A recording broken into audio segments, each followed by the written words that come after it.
we don't know of every place. You know what I'm saying? It's funny. I actually have a bit of a connection to Oklahoma. I've never been there, but my mother lived in Oklahoma for many years when she was a young girl. So I've heard some stories, some things about Oklahoma, and so I'm gonna get this up on the screen if you just bear with me. But the story says this: it says Oklahoma principal, football coach who called black players slurs like porch monkey, jigaboo, is charged after allegations of physical and emotional abuse. Yes. Okay, man. Physical and emotional abuse. So let's get into it. Again, let me just send this article to myself so y'all can see it on the screen. Nah, I'll just do it like this. Salakia. Old-fashioned way. All right, but I'm gonna start reading the article again. It'll be up on the screen. Okay. Here we go. No, I got it. Make sure everybody's liking, sharing, and subscribing to the channel, of course. Baba Kusha. You know what I'm saying? Make sure you're sharing it on your social media platforms and all of that. You know what I'm saying? I don't care if you got 10 different. I know everybody got damn near 2-3 different Gmails. You know what I'm saying? Make sure you follow it from all them different Gmails and share it and all of that. Right? Here we go. Oklahoma principal, this from Atlanta Black Star. Football coach who allegedly called black players slurs like porch monkey, jigaboo, charged after allegations of physical and emotional abuse. A high school principal who was inducted into the Oklahoma Coaches Association Hall of Fame in 2022 now faces a year in jail after being charged with outraging public decency. Authorities have been collecting accounts from players from the school's football team that point to him cultivating a toxic environment for students.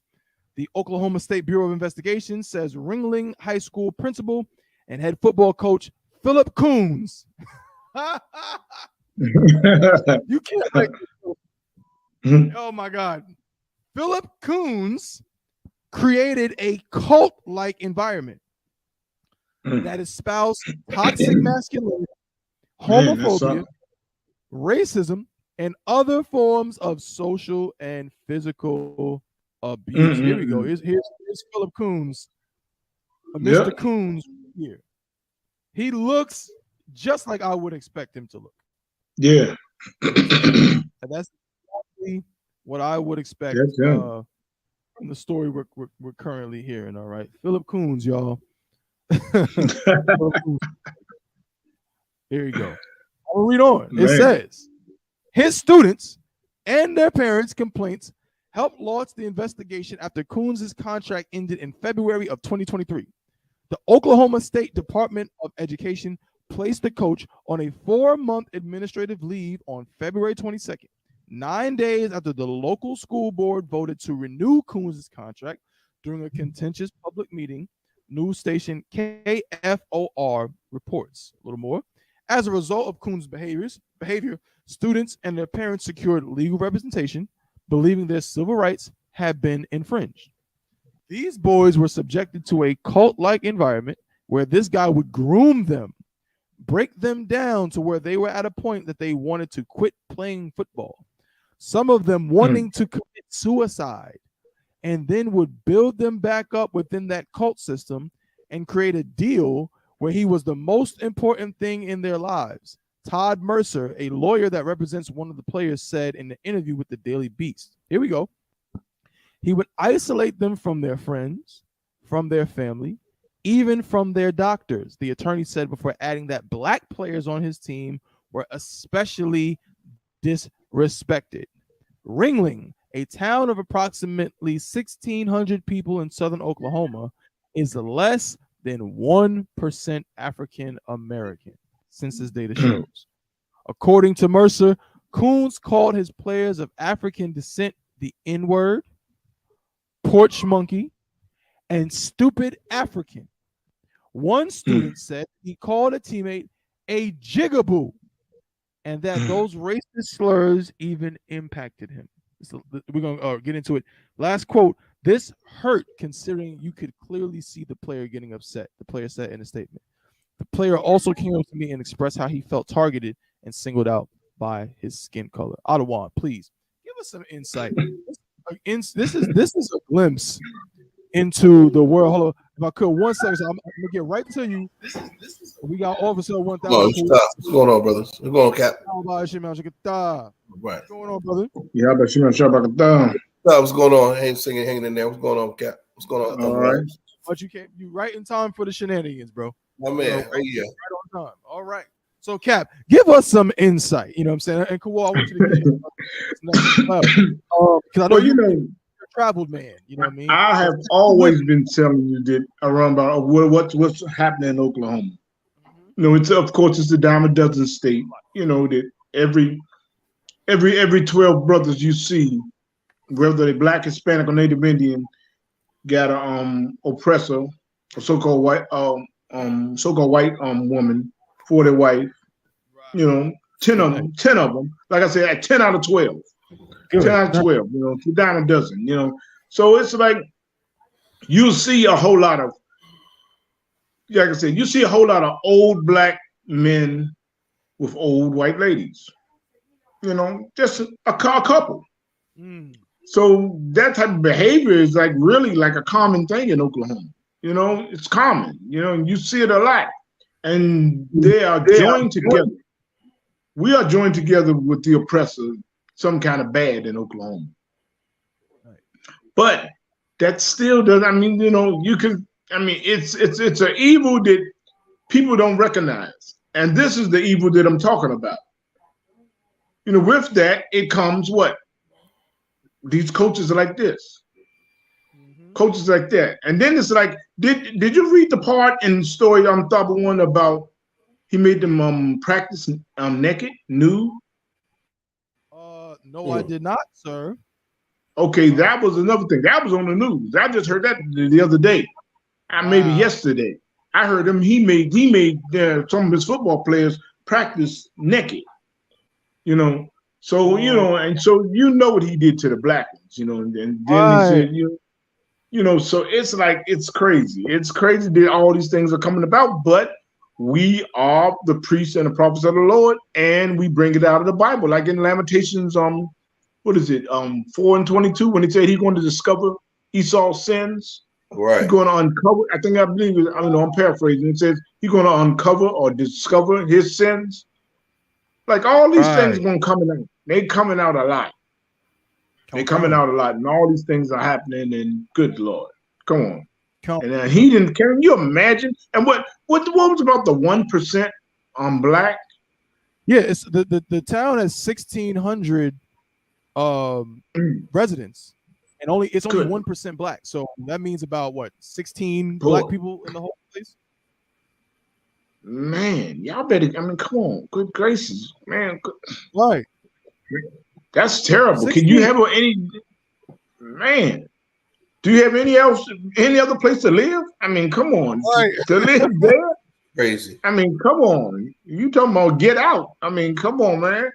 I don't want that's terrible. But you know, it's these type of evils are hidden in Oklahoma. You know, where you just really, and then like black people, they begin to just get along with it.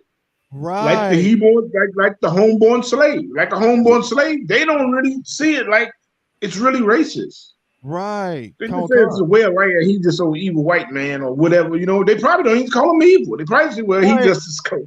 That's his coach. If I could, sir, you know, not to cut you off, I want you to speak on this, and I'm coming to you, Kawal. But that culture is so engraved in the oppressor, and we adapt to it, and we believe in it, and we follow it because we want to, as the scriptures say, we want to envy the oppressor. But there's a part in the article. I'm gonna read this real quick. It says, bear with me. It says, where is it? A culture of harassment. Hold on. Intimidation for players for years. There's one thing that was said that I thought was interesting. Also, my people with different disabilities. As a result, I've been dealing with depression. Here we go. This is what one student said. According to this student, so this one student said, I have been dealing with depression and suicidal thoughts due to Phil Coons, Sterling Coons, and Cooper Coons. So it's a bunch of brothers, it's a whole family. The player continued, I was dread going into practice every day because of how they treated me and the rest of the team. According to this student, Coons said he was, listen to this, man. This is what I want to get into. He was turning the players into men, and his style was going to make them leaders in the future. The young person likened his experience on the team to being brainwashed and conditioned to be like them, adding that the coach also encouraged the students not to confide in their parents. Cap. Out there in Oklahoma, what you just said is so heavy, and I don't want it to go over people's heads. Don't let what Cap said go over your head. He said out in Oklahoma, in that region, for every 10, 12 brothers, about 9 of them are married to a white woman. About 10 of them, for every 12 brothers, 10 of them is going to be with a white woman. And you better believe that they're going to raise their children up in this culture. Look at Patrick Mahomes, my homeboy. Patrick Mahomes, father, just for lack of a better word, is the blackest black man you've ever seen in your life. I'm not sure where he's from, but that is a right. I mean, you know, I don't want to get banned on YouTube. He's that. He's a brother. But he messed with some white woman, and now his son talks like, you understand, Kenny Powers or somebody, some oppressor. You understand? And that's what's happening. With Slakia, what did he do? What did he do? He went out and got the oppressor for his wife. Right. Canada one con. And now, guess what? You can have white men, oppressors, raising your kids saying they're making men out of them. I remember seeing a movie. Y'all remember the movie, a movie that came out in the 90s called Sleepers. You remember that movie? Yeah. Yeah. That movie called Sleepers that came out.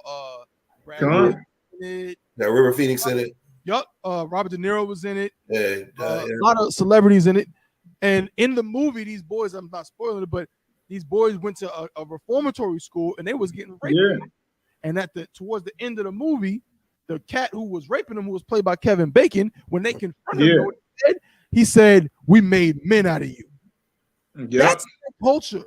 Yeah. They look at raping people and making them play naked and all of this weirdo stuff as making a man out of you. So, Cap, these are the kind of things that all of our people are setting themselves up for in Oklahoma. Am I correct?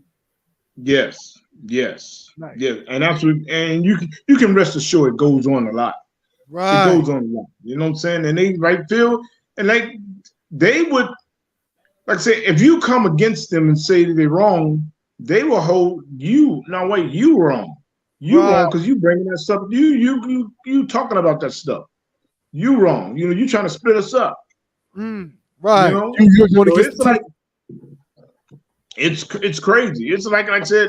It's funny because I always told the story about when I first came out here. When I first came out here, I went in the grocery store and me and my rib, we were laughing and talking to this Edomite lady, the white lady. We was at the cashier. She was the cashier. So we was talking to her, you know, just blasé, whatever, you know. Well, the next time I came in that same grocery store, I came in there by myself, and the white lady said to the other white lady, "Here comes trouble." What? Yes. She said, "Here comes trouble." You know? Here comes trouble. Yeah. So I'm just like, you know, and it was funny because she said it in a way like she didn't want me to hear it.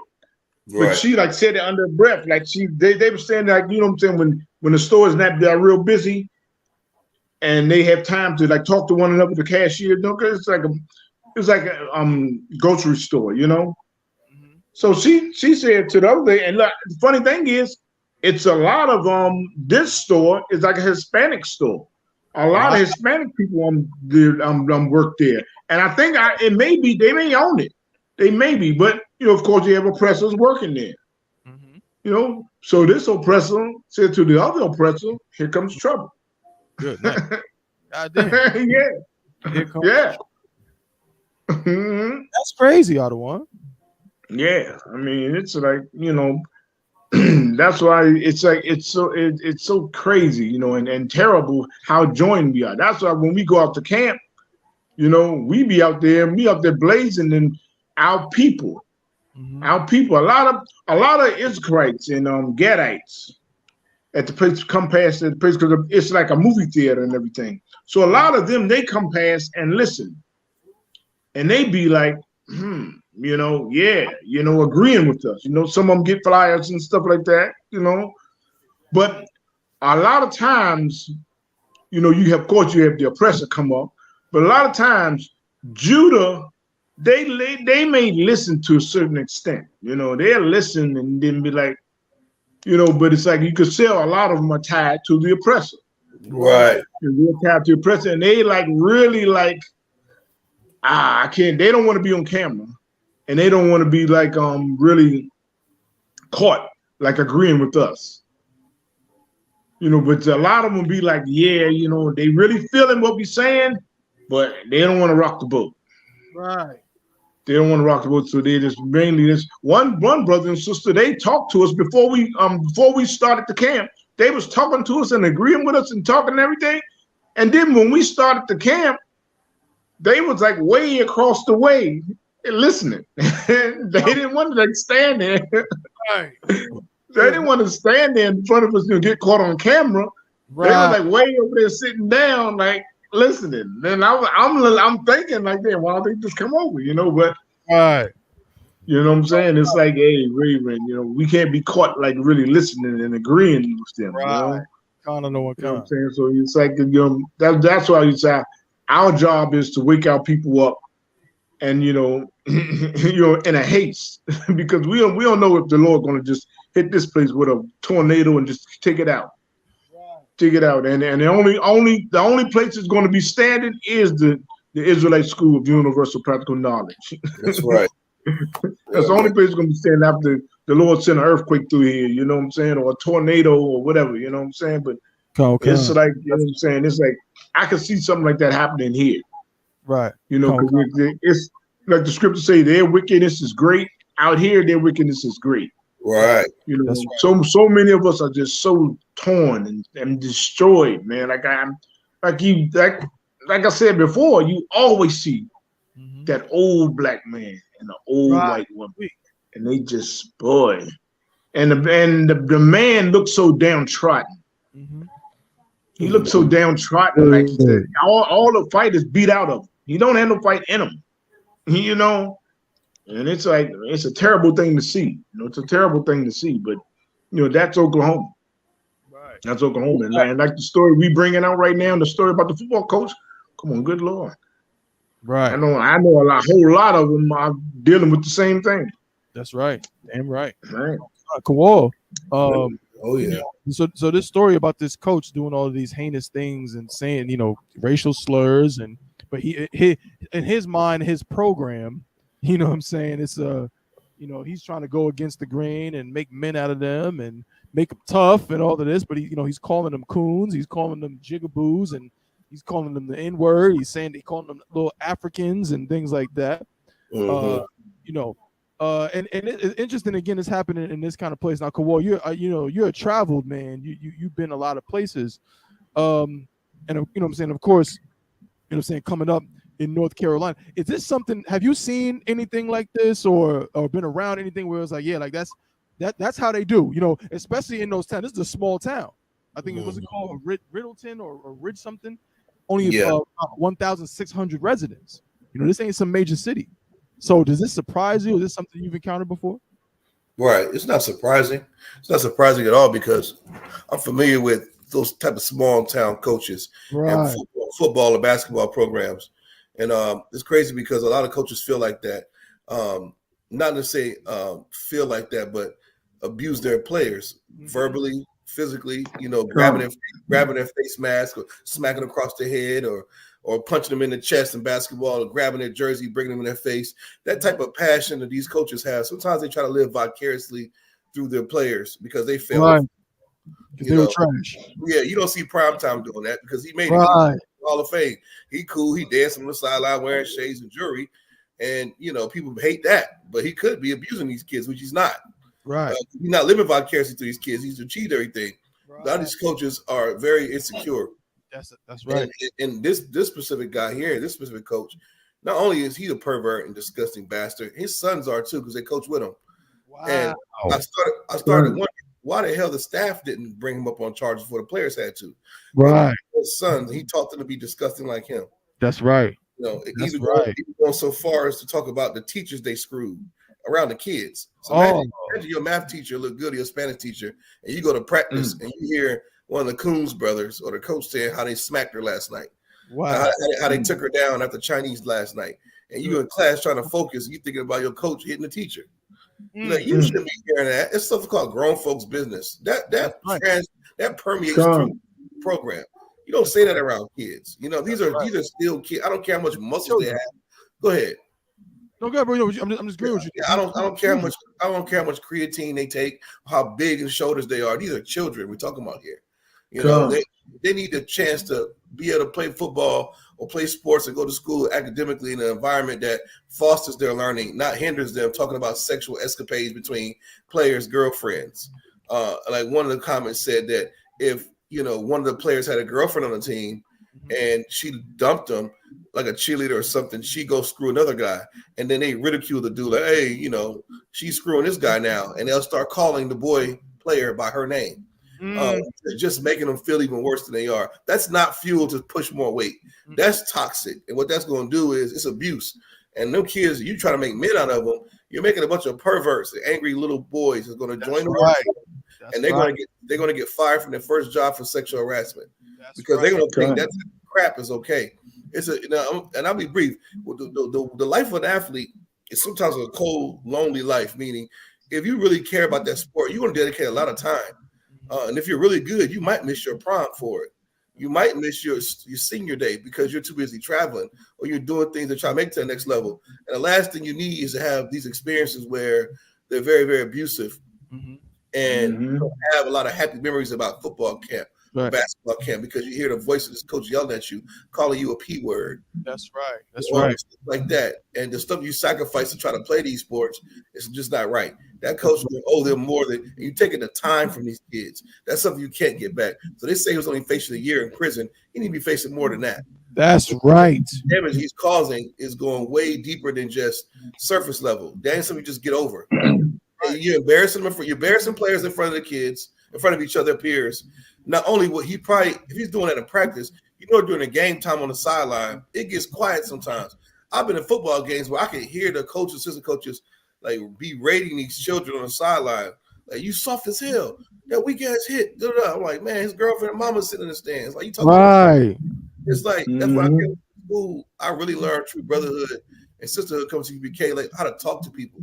Because somebody, you might think that's okay from where you're from, your cultural environment growing up. It's not okay. You got to watch your damn mouth. You don't know the words that you say and stuff like that. You may have came up and raised by wolves, or you were raised under a coach like the Coons guy here, and you think talking to people like that's okay. It's not okay. That's right. You know what I'm saying? And half of those players are not going to make it to the NFL. Right. They're not. Matter of fact, more than 99% of them are not going to make it. Only 1% of them players on that field is going to make it.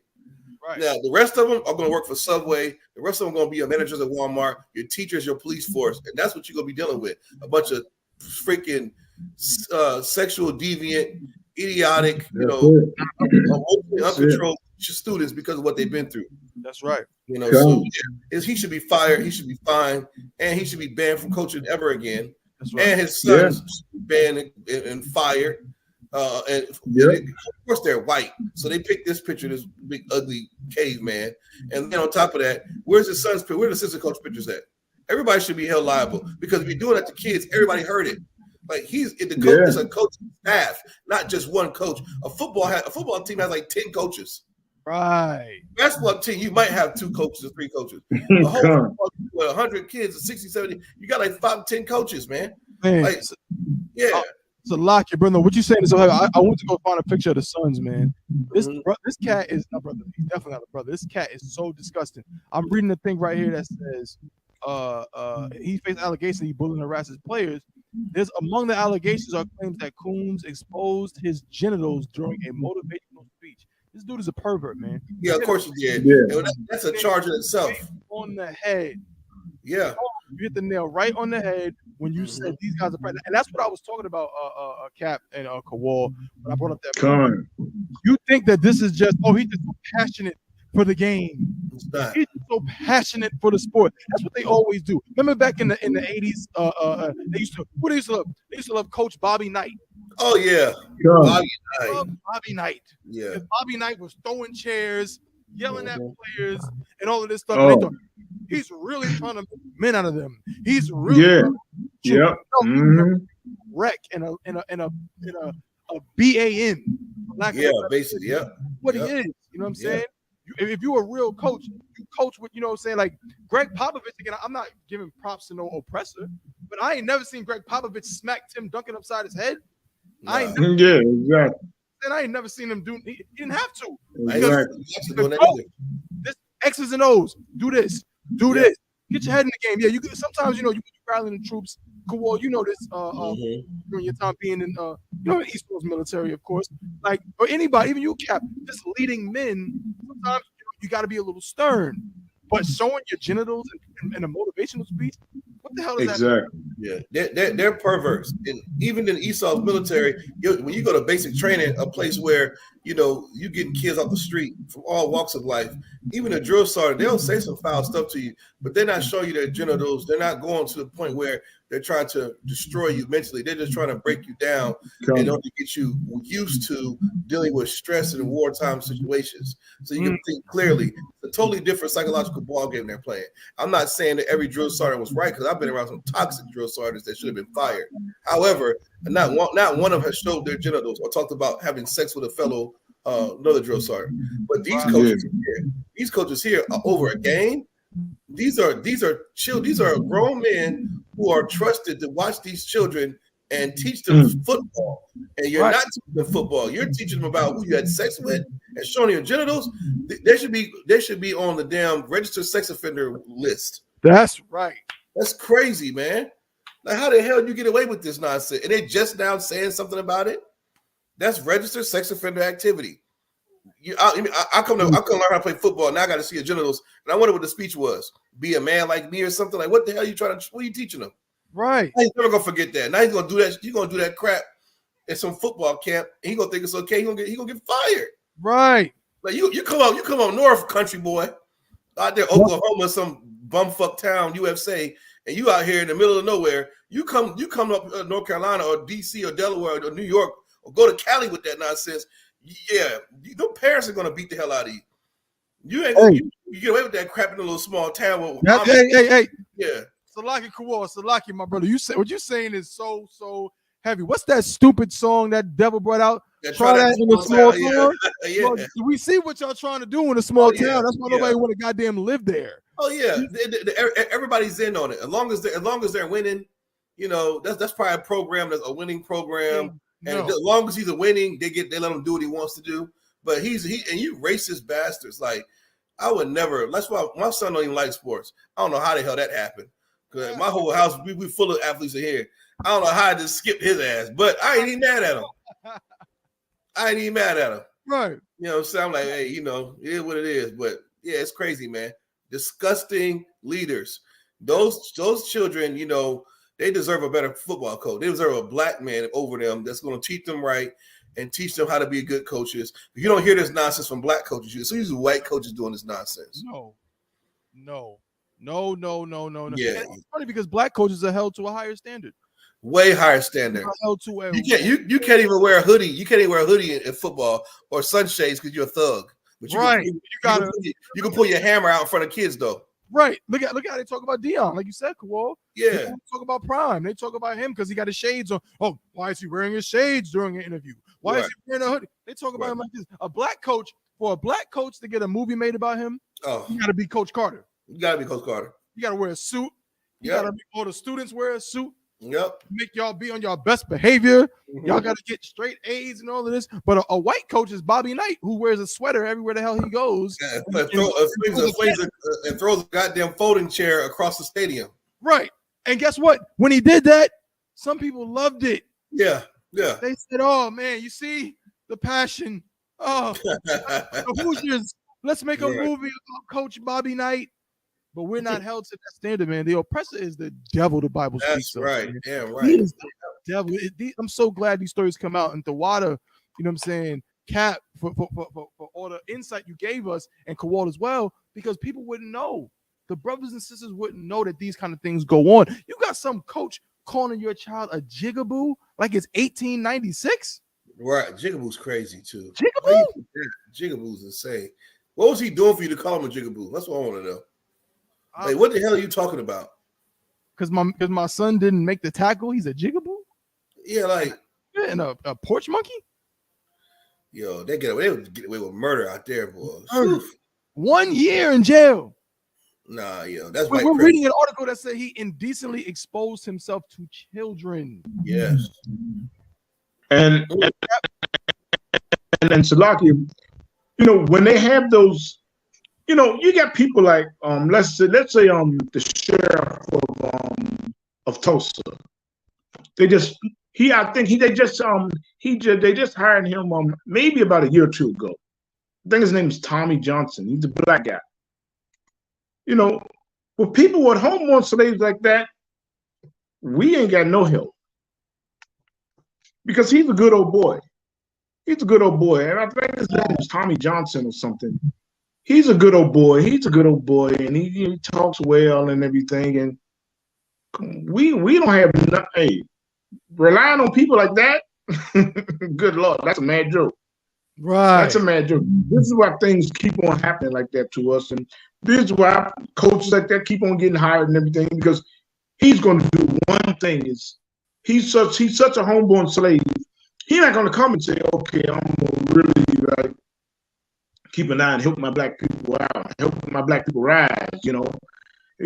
Or if he just destroyed it, he could be saying, like, I can help my people have equality. You know what I'm saying? But he won't do that. He will come in and say, oh, I'm not going to be racist. I'm not going to be racist, you know, towards white people. You know, I'm going to be fair to white people and do like this. And he's going to go that route. And he's going to go, and really what he's doing is he really hating his black people. That's right. He really hating his black people because he's going to come and I'm not going to be racist. You know what I'm saying? Then he's going to find himself destroying the black man, you know, and what? Being racist against black people. Of course, you know what I'm saying? So he's not going to be like, you know, he's not going to be that black man to say, okay, yeah, I'm going to get these hillbillies straight. You know, I'm going to show you, you know what I'm saying?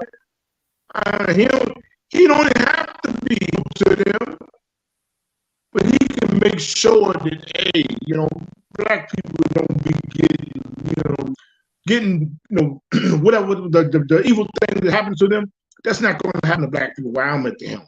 You know what I'm saying? I'm going to really help them. I'm going to help them rise and be better people, you know. You know what I'm saying? But I'm not going to be like a person that really turns my head when a black man is being oppressed. You know, he can be like that, but see, they don't be like that because why? They're homeborn slaves. They've been trained how to just be that good old boy. That good old boy, and hey, it's okay for him to be racist. It's okay for the oppressors to be racist, but hey, don't you be racist like them. And then what are you going to do? He's going to grow up to hate his own people. He's going to grow up to hate his own people. Oh, I'm not racist. I'm not racist at all. Oh, yes, you do. Yes, you are. You're racist against black people. Man. I hope y'all not. Like sir, I hope they're not letting what you just said go over their heads. What Cap just said is so crucial, so amazing, and so heavy, and it's what the I.S.U.P.K been teaching since 1969. If I could say this very clearly for everybody, if I'm wrong, Aki, Adawan, please tell me I'm wrong. But if you're in the world, you're an idiot. When I say you're an idiot, I mean that with love and respect. I'm not saying it because I hate you. I'm saying it because I didn't have any intelligence until I came to the I.S.U.P.K. I didn't know anything until I came to the I.S.U.P.K. You think that you know yourself. You think that you have autonomy and you have your own thoughts, your own beliefs. No, you don't. Everything you believe was taught to you by your oppressor. Right. everything that all your ideologies and concepts come from the oppressor. So you say something like, well, no, I'm not going to be racist against anybody. I'm just going to love everybody, be friends with everybody, and da-da-da-da. And, oh, yeah, I'm going to be so, they always say this, like Kappa saying, oh, I'm so against racism. I don't care if you're black.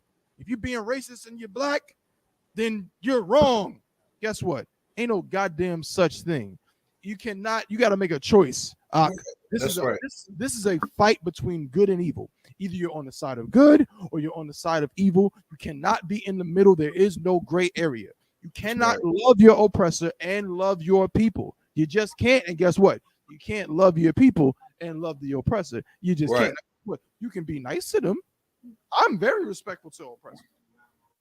Why? Because I'm trained to be a nice, kind individual. I was raised to be that way. So yeah, I'm not gonna see an oppressor coming through the door and try to slam the door in their face. No, I'm gonna hold the door. And they say, thank you. I'm gonna say, you're welcome, because I'm a decent human being. But I'm not gonna lie to them either. You going into slavery. You going into captivity. That's just what's gonna happen. That's just the truth. Yeah. You understand? So yeah, so you can't act like it's both ways. What Cap is saying is so heavy. Either you love your people or you hate your people. That's it. That's it. That's no right. in between. You understand? And if I could, real quick, let me bring on my brother, officer of 1000, YAHANNA. Yeah, right. In the house. What's going on, brother? Hey, what's popping? What's the word? Not much, bro. You know what I'm saying? We over here, we getting it on, man. We getting it on with these stories, man. We over here talking. So you came right outside, pause, right on time. Again, we was about to move on. Oh, we got plenty of time. We got over an hour, so we good. But if I could get some insight from you, I don't know if you've seen this particular story, but I'm gonna give you a brief synopsis. So in Oklahoma, where Cap is at, in a city, you know, a city kind of south Oklahoma, a little small town, about 1,600 residents. Small city. This Coach Coons. Yep. He got charged. He's in trouble, but he might do a year in jail because he's been found to be abusing the players on the football team. He's the principal and the coach. He was abusing the players, or the black players. He's been accused of calling them jigaboos and porch monkeys, the N-word, calling them Africans and all of this stuff. You little dumb African, things like that. There's another report that says that he exposed his genitals during a motivational speech. Just all this toxic behavior. Now, of course, they also threw in some homophobia, those kind of things. Of course, we're not going to spend too much time on that, but it's in general a toxic environment. And he's now being somewhat held accountable for it. And I'm getting the insight from Cap, being that he's in Oklahoma, insight from Kowal, because, you know, he's again traveled to many of these kind of smaller towns and different places and seeing these things, also being an athlete in his own right as a youth, but you being an athlete, you know what I'm saying, even now. Is this something you've heard of before? You ever encountered yourself this kind of toxic thing? And what they said was that the way he did it, he would present it like, well, I'm trying to make a man out of you. So if you could, you know, give us some insight if you've ever seen anything like that. Personally, I haven't. I ain't never had no coaches do no showing their genitals. I don't know what the hell that is. That just sounds like he's just a homosexual, right? But, yeah, you know, but it does. I mean, I imagine it does. This is a white guy. This is a white man. I'll pull this picture up. But go ahead. Yeah, I mean, I think they really like one. I don't know what all the other brothers said, but I'm sure what they said was absolutely correct. But I think that, you know, we need to start making sure that we training up our children to know what's right and what's wrong. You understand? Like, if I send my son to go play football, he better not see no grown man genitals. Like that's not what you dare to do.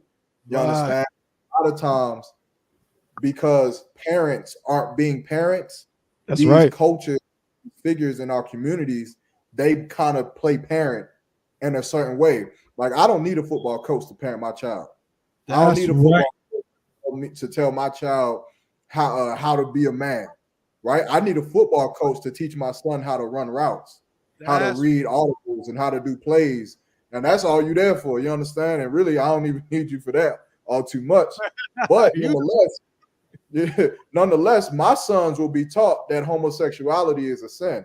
And you're not supposed to see no man naked. And so when they get up in them rooms and they try to make all the children have showers all together and the men butt naked all together and all that stuff, my son, first thing he gonna do is come and tell me. And at that point, it's up to the parents to not allow things like this to happen. This man right here, I mean, from what you just said, it sounds like he's some kind of predator. That's right. Oh, he need to put a pill in his mouth, or he need to be up in Butler somewhere. Fun. Hey, Salaki,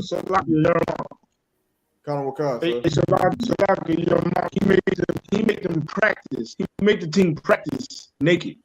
Yeah. Yeah, he's a pedophile. That's what that is.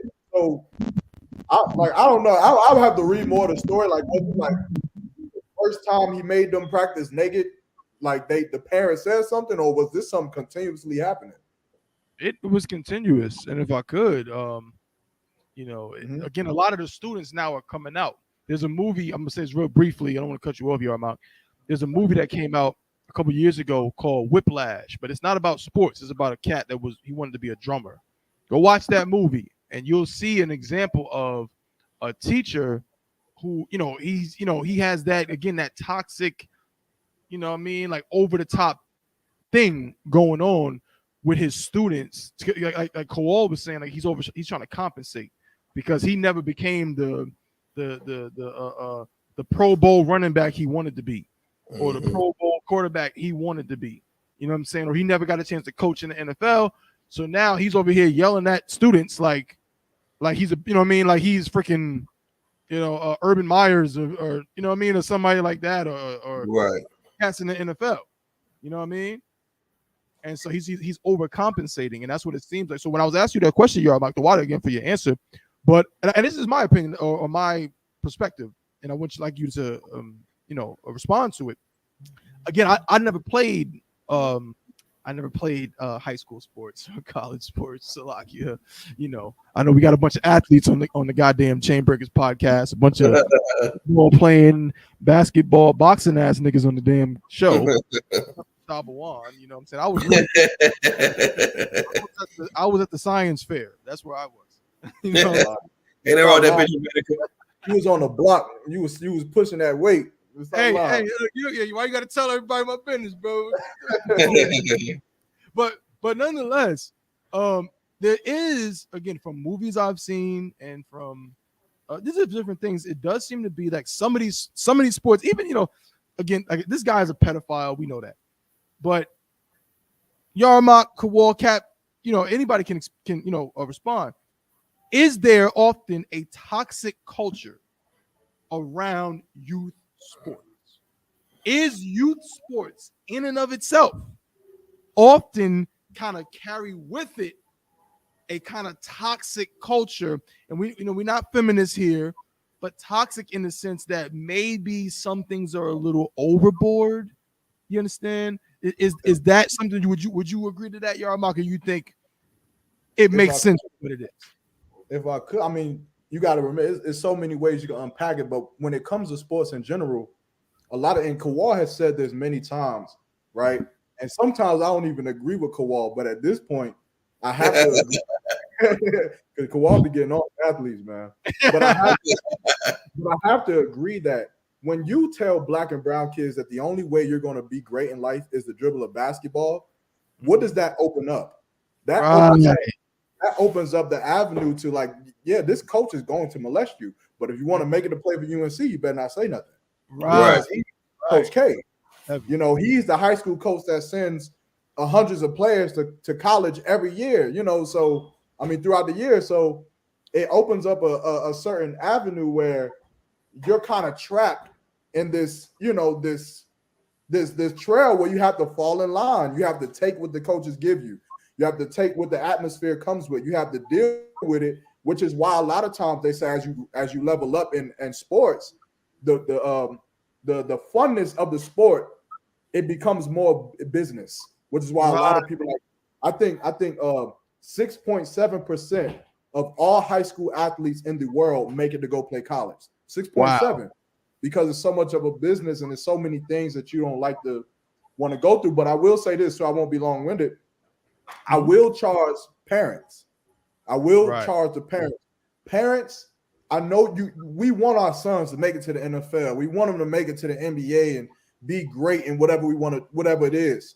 But what you don't want to do is you don't want to jeopardize your children's integrity to be a basketball player, to be an NFL player. You don't want that.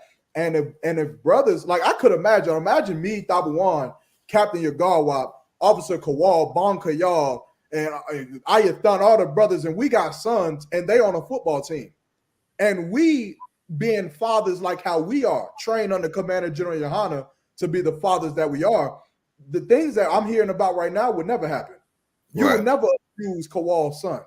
You would never abuse Captain Yagawab's son. Why? Because you know that these sons have fathers that'll bust you up. That's going to check you for them things that you're doing.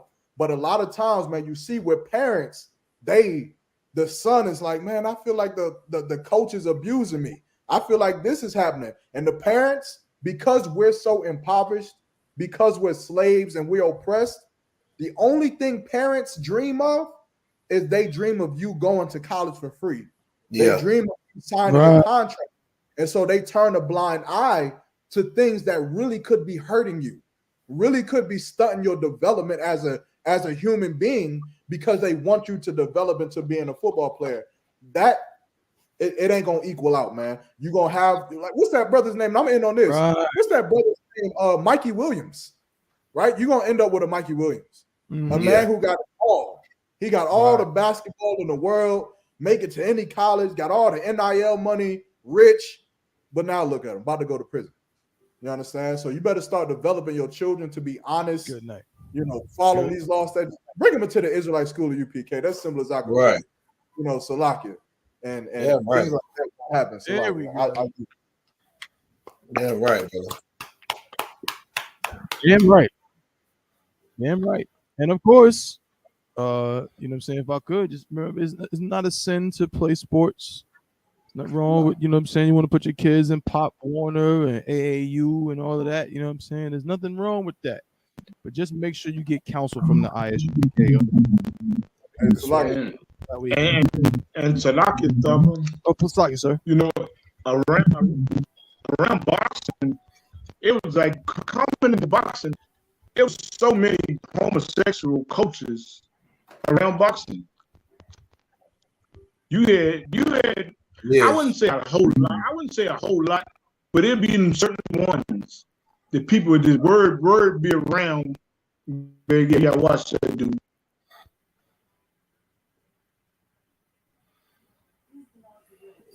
Good night. Hey, Salaki. In your area had a whole lot of boxing gyms, but you had about one or two coaches that was the people would tell you, nah, don't. Hey, that dude, you know. he that type of person. He homosexual, you know. So it was always like people you would just watch out about. Like,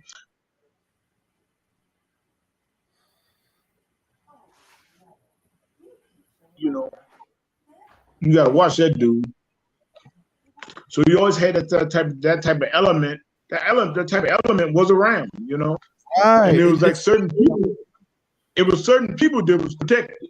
You know, like I was protected, you know, and I'm saying, but what about them brothers and the little kids who wasn't protected? Right. That's right. You know, Sugar Ray Leonard always bring out the way he was molested and stuff like that. His coach molested him. Yeah, he says coach molested him, you know. So, you know, that type of element always been around. Like that dude, it was a dude, Pappy Gold. Pappy Gold ran House Champions Gym. What I mean ran, he's like took care of all the business thing about House Champions Gym. Like Bobby Brown was my trainer. Bobby Brown was an old guy out of Philadelphia. And Bobby Brown was like well known in the boxing, you know, in boxing. But Bobby was always like, if that fake Salakia. He was just saying, ever do something to y'all, ever look at y'all right the wrong way, you know what I'm saying? They tell me, you know, he was always like that, you know. So yeah, that's right. So Pappy Gold never even like mess with us, you know. And plus, my father was always like, and my father had, you know, had a reputation from the streets, you know, that, and he was friends with the other brothers, the brothers that owned the gym. So the gym was owned by drug dealers, you know. So my father was like good friends with the brothers that owned the gym and stuff like that. But and the only reason I had to go there because he was a '68 Olympic coach. He was you can look that up. He was a 1968 Olympic coach, and Pappy Goat gave George Foreman the 2 flags. You know, he had pedigree. So of course, by the gym being owned by drug dealers, you know, he had that face that, oh, please leave him alone. You know what I'm saying? So, wow. But it was that type of thing. It was that type of thing, you know. But everybody knew that, hey man, Pappy Gold is a homosexual, you know. So it's like you had that element around. You had that element around it, you know. But they knew who to mess with. You know, they knew who to mess with. But he wasn't able to like molest no kids or nothing. You know, not around that gym, you know, because it's so many people around there watching and stuff, you know. But it's like it's terrible that element is around sports. That element is around sports, that homosexual, and it's terrible. It's terrible, you know. That you have that when you go to the nationals, you see certain people, you see people from a different state that you are from, and they'll tell you like, that dude right there, hey, you gotta watch that dude. Whenever they say you gotta watch that dude, oh, he's homosexual. Yep. You gotta watch that dude. And they'll talk about coaches. You gotta watch that dude. It was one fight they said about. You gotta watch that dude. You know. But that homosexual element it was always around. It was always around. You know, and it's a terrible thing. It's a terrible thing because people like say they want stardom so much. They want stardom so much that hell I don't tell you, you know what I'm saying? I know for sure that we didn't want it that much. You know what I'm saying? If it comes to something like that, man, we're gonna whoop your ass. You know. So it was that type of thing. But you could, man, when we talk about this sports thing, it's always that homosexual element around sports. It's around sports, whether it's boxing, football, basketball, baseball. That homosexual element about these homosexual coaches are around, and you definitely got to watch your kids. Right. Definitely got to watch your kids, man. It's like, you know, it's terrible. You know, hey, it's that thing that's out there. It's out there. It's the sinful kingdom. Right. You know, and don't have your kid give his soul, give her soul. Don't let those kids give their soul for sports. That's right. And that's what happened. You give your soul to it. You give your soul to it. Then what? Once you give your soul to it, damn, you'll do anything for it. Right. That's right. Then next thing you know, the years come along. The years go past. Oh, I was molested. Oh, I was molested. You know what I'm saying? Damn, don't love that shit that much. You know? Right. I yield on that. Damn right. Well said, Cap. You know what I'm saying? That's a heavy topic or whatever. Going right back to the concept of separating yourself from these oppressors. You know but moving right along. Hey, Yahamanna, were you able to get something on that Traitor? I wasn't. I was not able to get the actual screenshot. I mean, I wasn't able to log into that account to get the screenshots. I'm gonna have to take. It's gonna take me another couple of days or so. I got it. No sweat. Let me see if I can just pull something up just real quick. Yeah, I got it right here. I'm just gonna say this real quick, right? Commander General YAHANNA, the generals, the captains have already talked about this. They've already broken it all down. But I could not let this go by without giving my brothers on the Chainbreakers podcast and my Ottawa the opportunity to talk about this piece of garbage. Mind you, now Yahamanna, correct me if I'm wrong. Mm-hmm. Didn't Amare Stoudemire go to school in Durham, North Carolina? Yeah, he did. That's when I was talking to him, I mentioned that that he right down the street from the Israelite school of UPK. But I'll get into it. But to answer your question, yeah. I don't know where he's. I don't know where Amari's from originally or whatever. He might be from North Carolina, but I do know he went to high school in the Durham area. That I know. I remember. Listen, Kabal, me and you were relatively close in age. I remember Amare Stoudemire. Right. I remember when he played for Phoenix. Shoot, I'm from New York. I remember when he played for the Knicks. I remember that. I remember when he was known. I remember when he was one of the most known players in the NBA. I remember that. Right. Yeah. This guy right here is a disgusting example of what happens when you become this is an example of how you're a Christian without calling yourself a Christian. Because everyone thinks we're Christian, right, Kawal, right, Cap? That's right. They say, well, you call Christians, how you a Christian and you believe in such and such? This is an example. Because this cat right here, I'm gonna just play the video. I'm gonna play the video. Again, the general's already played it. We gotta talk about it on the Chainbreakers podcast, and we want to hear your opinions. All the brothers and sisters watching the show right now, man. Come on, get up in that chat, man. If you need the link, let me know you need the link. We'll put you on the show. You can get your time to shine, man. Get your 15 minutes. Get up on the show. Talk to us and tell us how you feel about this. Let's see what this piece of garbage had to say. You know what I'm saying? Real quick. Salakia. Here we go.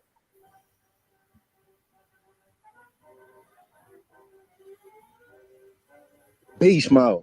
3, 2, 1. I woke up, man, this morning with some disturbing news out of Israel. That Hamas kidnapping children, putting them in cages, killing women, killing the elderly. That's some coward shit. That's cowardly. And for all y'all Black Lives Matter who ain't saying nothing, well, let me figure out exactly what happened before I say anything. Fuck you.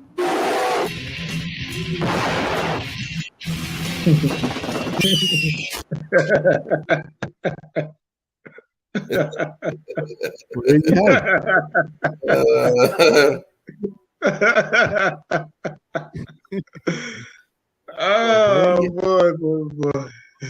Amare Stoudemire, who's, by the way, is about to get it's not like a Hall of Fame, but the Phoenix Suns are about to induct him into some kind of Hall of Fame type thing for their organization, literally within the next week or two, if they haven't already done it. Amare Stoudemire said, all you Black Lives Matters, all of y'all, you see the Hamas, they killing the babies and the women.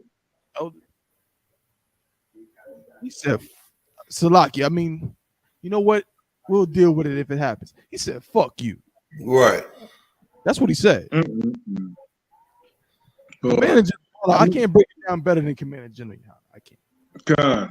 Fuck you. Ottawa. When you see, let me put this piece of garbage back up on the screen. When you see this, you know what I mean? When you see this cat right here saying what he's saying, what do you think about that, Ottawa? Hey, do you have the picture when he had the pilgrim hat on? Oh, because I really want to degrade him. You know, with that pilgrim hat on, you know, and he don't even do his homework on being a pilgrim. The pilgrim hat's had a buckle on it. Right. Had a belt buckle on it, didn't it? I mean, this is a clown. He's a clown. I mean, what the hell has he been? Has he been in a time warp somewhere? I mean, come on. Has he been somewhere? He hasn't been seeing what's been going on with blacks, Hispanics, and Native Indians. I mean, come on. They've been having Mexican children down there on the border in cages. Right. And he's huffed about the little Jewish kids in cages. You know, I mean, come on. Come on, man. Have you seen what black people been going through? right. I mean, come on, man. Look, they got a pilgrim hat. Look, he don't even do his pilgrim homework. He need one of those ugly buckles on the hat. Right. The Negro got on a pilgrim hat. I mean, come on, dude. Come on. And you sitting there talking about black people, and you are simple. I mean, he's a boy, man. And his brother, that's why his brother was on the show with Captain Cesario up in them, and his brother was like breaking it down that he is a simple dude. He's a simple dude, but it's sad because he's one of those homeborn slaves. That he just want to get along with the right people, the right white people. Get along with the right white people and whatever they thinking, you know what I'm saying? So they can solidify him as being a good old boy. Right. Dude, you just terrible. You are awful, man, And I feel sad for the black people that think like him. But you got some black people that really think like him, and are foolish like him. You know what I'm saying? And it's so terrible that this brother coming out talking that garbage and going, wearing a pilgrim hat and walking around talking about he's Jewish. Right. The truth been out since 1969. Brother, you walk around talking about you are Jewish, you are embarrassment. That's what you are. Embarrassment to blacks, Hispanics, and Native Indians, man, the true Jews of the Bible. You running with a pilgrim hat on, talking about some black people, and you a clown. You nothing but a joke. You nothing but a joke, and that's what people see him like. Because now you sound so stupid. Then he come out, he wanna he wanna apologize on different things and stuff. Dude, nobody wants to hear it. Not even the Jewish man wants to hear it. Nobody wants to hear what you got to say because you're simple. It's simple. You coming up with that? I mean, come on, that's a goofy dude. I ain't never seen it. I mean, he real goofy. This day and time, you run around talking you Jewish with a pilgrim hat on, getting upset because what's happening in Israel. And then you better get in class. man, you really, I yield with that, man. Yeah, right. This dude, he's helpless, man. He's a joke. If I could, Salakia, you know what I mean? I love it. And I'm going to start doing, don't nobody take my idea, bro. Don't take my idea. Now, y'all can take my idea if you want. But what I want to start doing, man, I want to start doing reaction videos because, them reaction videos go crazy on the internet. They go viral. I want to start doing reaction videos to some of these cats who be coming up against the I.S.U.P.K without even really, you know what I'm saying? They don't tag us. They don't mention us. Check this out. Just look. I'm not even going to play the video, but just look at what I'm talking about. I'm going to share the screen, and you see what I mean. Check this out. You see this? When they say, who are the black Hebrew Israelites, whose picture do they show? Whose picture do they show? They show us. Right. They show us. I see Commander General YAHANNA. I see General I see General Q. I see Nakamaya. I see Captain Nayatak. Yep. And whenever they think black Hebrew Israelite, they think of the I.S.U.P.K. That's right.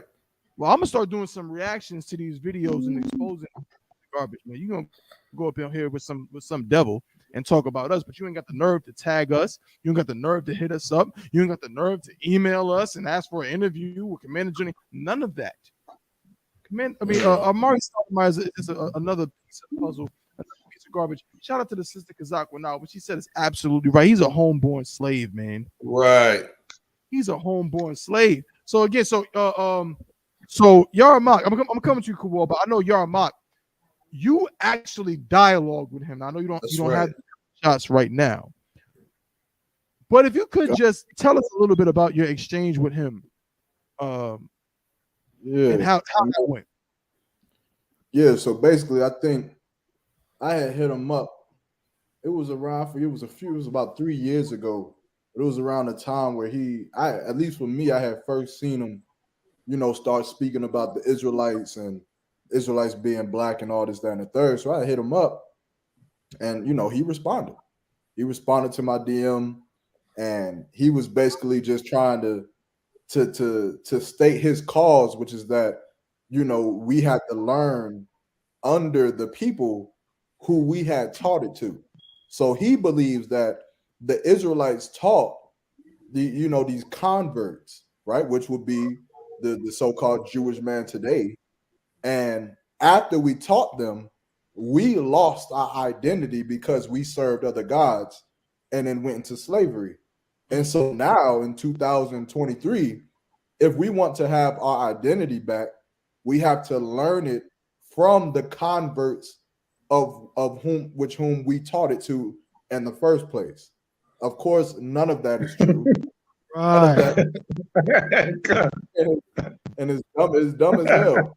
Right. So I'm going back and forth. Sir. Hey, so like young Mark. So we should wear a pilgrim hat. I mean, if that's what they tell you to do. Come on, man. Come on. So like, come on. He's a joke, man. Yeah, so we went back and forth. It of course got a little heated because I mentioned, me being from Durham and living in Durham at the time, that he went to high school right down the street, right on Fayetteville Street, that's known for violence, known for drug addiction, known for just all kind of things that happen due to oppression. And I asked him, I said, well, brother, I understand that you learning Judaism or Judaism, whatever you want to call it, and all that's fine. That's cool. But why don't you give a chance for your brothers? Why don't you come learn with your people? Just come to class. And I asked him, I said, you went to school down the street, so you familiar with the area. Just walk up, a couple 100 feet up the road, up Cornwallis Road, and why don't you sit in class with the Israelite school of UPK? And he heavily declined. He declined. And of course, from there, the javelin took over. And I of course, told him what I thought about him. Everything like that, which, there's no sweat. But it just goes to show you the kind of coon that Amare Stoudemire truly is, man. Oh, yeah. I hope one day I get to see him at camp so that I can say on the microphone, the Lord allows. So I can say that you are just like your father, the devil. Everyone looks at him. This is a devil right here. This man, he's like us, but he's a devil. You understand? A lot of people think that devil means a red man under the ground. Devil just means deceiver. And of course, the oppressor is the greatest deceiver of the earth. But this man right here is a bona fide devil. He plays the role, I would say perfectly, but Cap kind of checked him. He don't got the belt buckle. He ain't doing it all too perfectly. He need a little bit more work on what it means to be a devil. Somebody help him out.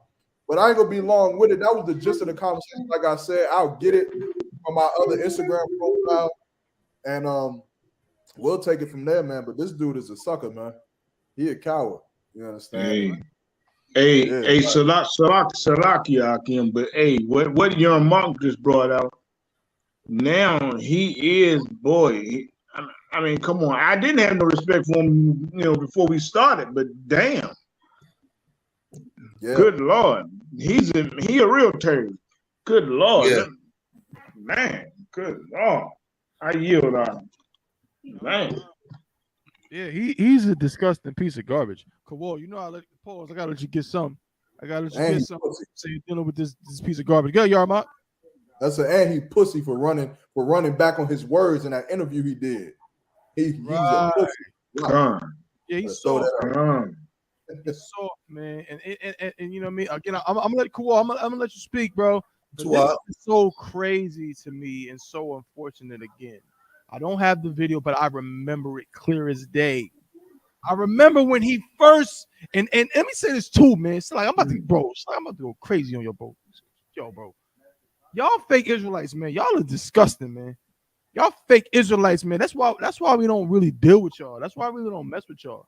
Because when he first came out, started talking about that Israelite stuff, fake Israelites, what they do, as they always do, they started to jump on it. See what Amare said? See that? See, the truth is coming out. The truth is being spread all throughout the planet Earth. Y'all said the same thing when Kendrick Lamar said it. You said the same thing when this rapper and this rapper said it. And you think it's such a big deal. And it meant nothing. Who the hell gives a damn? Because look at Amare Stoudemire. I remember when he came out saying that black people were the real Israelites. I remember it. I remember the video. I remember all of that. And now look at him. Another pawn. Another slave. You know what I'm saying? Another just disgusting piece of garbage that does the bidding of the oppressor. And the only people who had the nerve to stand up against him was the I.S.U.P.K and the Commander General YAHANNA. Right. What was you, an officer of 50 at the time, maybe 500? I was a 50 when I had spoke to him. Yarmak was an officer of 50 and was cutting this celebrity to shreds. God. To shreds. Why? Because none of that matters, man. None of that matters. We talking about the truth, Doc. We talking about the truth. And this piece of garbage right here with the damn the Abraham Lincoln, you understand? the Amish hat on. He looks stupid, man. Boy. Dumb as hell, bro. Number one. Please. If I could, this is set the record straight. Them fake Israelites, they better than Amare Stoudemire. Just to make the record straight. That Amare Stoudemire at the low of the low. Yeah, I mean, you're only thing I'm saying, I'm with you, y'all. My only thing I'm saying is this: is them fake Israelites, they get, you know how they are, bro. They get real giddy when a celebrity says something about Israel. I know. Something about Israel. They get real giddy and real like, see, you know, so Stephon Marbury said we're Israelites. So yeah, who the hell cares? But I'm with you. They are better than him because, I mean, look at him. Same thing with Sean. I remember Sean. I came up, you know what I'm saying? I remember the song back in the day. You know the song Kowal. You know what I'm saying? Tell me who won with us. Ashes that. You know what I mean? That was the day. And he turned into a curl. He had the curly sideburns. These guys are not. Listen, man. This work is not easy. This job we do is not for everybody, and it's very obvious because they can't even handle it. They don't even got to go to camp. They can't handle just saying black people are the real Jews. They can't even just say that. It's Native American Indians are the real Jews. They can't handle saying that without having to turn into this. You understand? But Officer Kowal, if you could, Baba Kushah, I mean, here we go again. When you seen this cat, I mean, let's look at him on the screen. When you seen him say the things, I'm gonna play the video one more time, Baba Kushah. If y'all don't mind, I'm gonna stop sharing this. I'm gonna play the video one more time. Bear with me if you could. Salakia.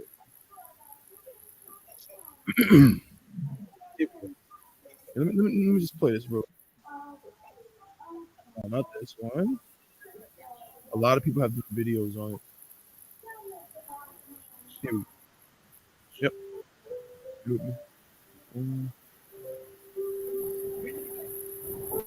Who's in this?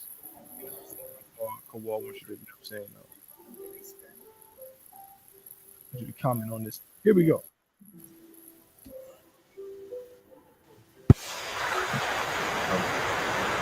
The Hamas kidnapping children, putting them in cages, killing women, killing the elderly. That's some coward shit. That's cowardly.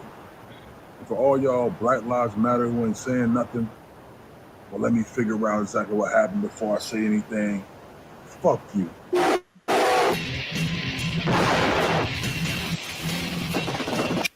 That's it. Officer Kowal, your thoughts? Yeah, that was a harsh statement to make from a man's mouth. He said, even the ones who are trying to figure out what's going on, F you. Like, what's wrong with trying to figure out what's going on?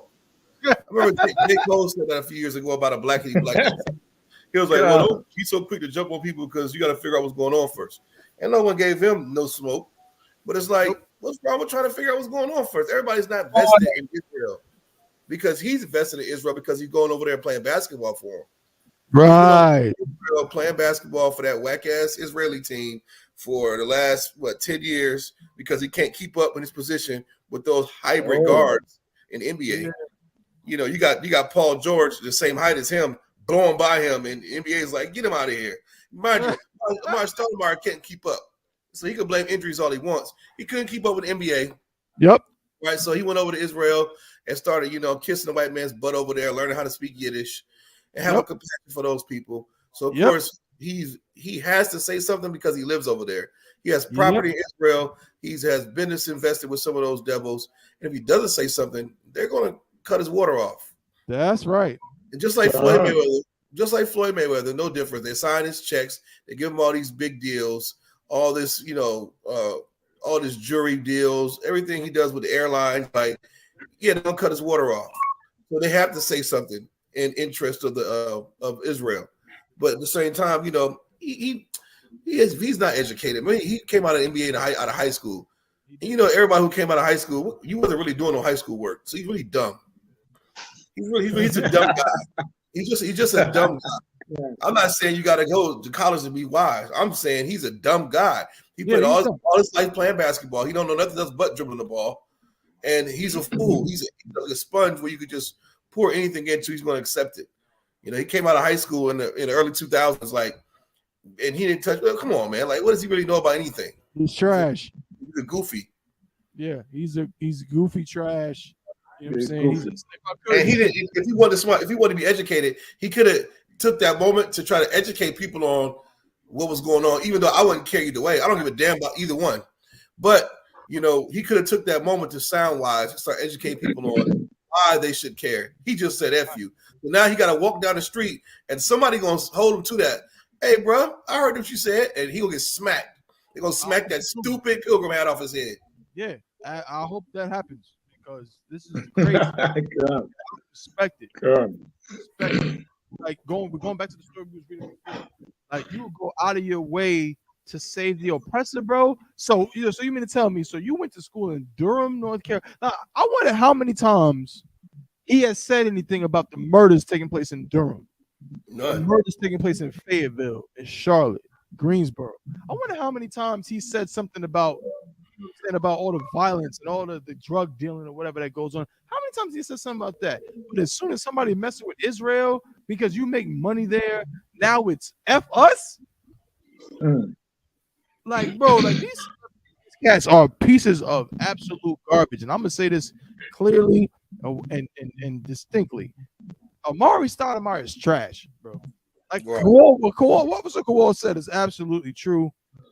He could not make it in the NBA. He had to run out of town, bro. He had to flee because there was nothing left for him in the NBA. And now because you suck at basketball, you're gonna be mad at us. What do we do to you? Yeah. We ain't do nothing to you. You know what I mean? I know a dude. It's so funny too because in my neighborhood there was this kid who was like the best player in my neighborhood, right?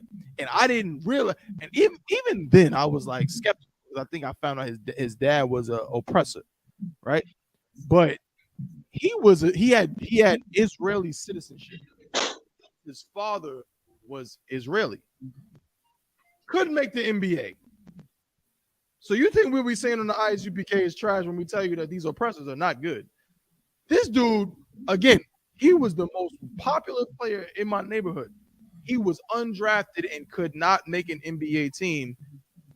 I'm telling you, man, those white jeans, they do stuff. All right? He is not an oppressor. He's different. But he just got phased out.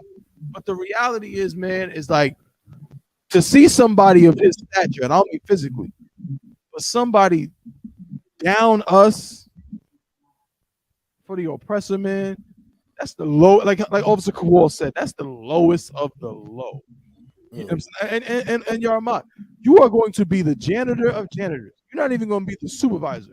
Right. You're going to be an on-staff janitor. Your job is going to be to walk on the floor for 10 hours. That's going to be your job in the kingdom because you are a man. How are you going to talk about your people like that? But we're a hate group. While Amare Stoudemire can say, "Oh well, if you're not supporting Israel, fuck you." What the hell? Right. Hey, Salagi. Yeah, yo. Then I don't agree with Black Lives Matter at all. But what the hell does Black Lives Matter got to do with this? Like, what the why you ain't asked for the LGBTQ to help? Why is it not F1? You know, why? What about the KKK? Why the KKK ain't supposed to say something? Why ain't F1? What about the Muslims? Black Lives Matter? The Nation of Islam ain't supposed to say something? I mean, why'd you name the Black Lives Matter? Like, why them? It's just a group. That's just an organization. Right. You got the NFAC is a group. Why? It's dumb. Like Hates you niggas. said. He's uneducated. He's just dumb.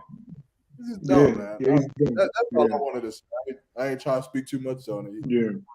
He's an idiot. Right. Right along. You know what I'm saying? F you. Y'all need to stop. I was about to say, if I could, y'all need to stop giving y'all love to these goddamn athletes, man. That's right. You understand? Like y'all love athletes because he could dribble. I can dribble. You don't love me. You hate me. I can dribble a basketball now. You count me a goal. I can dunk the ball now, but you hate me. The only reason I can do it. I can throw out shit, but you hate me. Why? Because the white man don't love me enough to pay me $4 million. That's the only. I gotta. Let's stop being simple and just grow the hell up. Like again, it's not wrong with liking LeBron James and Kobe and all of that. It's cool, but look up to these people on how to live your life, brother. You are a child. Right. That's it. Most High in Christ. God, the water, bro. Moving right along. Evil. Real quick, we're not gonna show the story, but I don't know. Do y'all remember the story about the sister that had something negative to say about Cheesecake Factory? Remember that? Yeah. Insane. Let y'all know, man. I was there last night out here in Durham, South Point Mall. That joint was Tawab as hell. Most High in Christ. Like royalty up in that. You know what I'm saying? It was so delicious. So I don't know, but she actually recently came out. Hey, stop one. You know where I was at? Where was that? You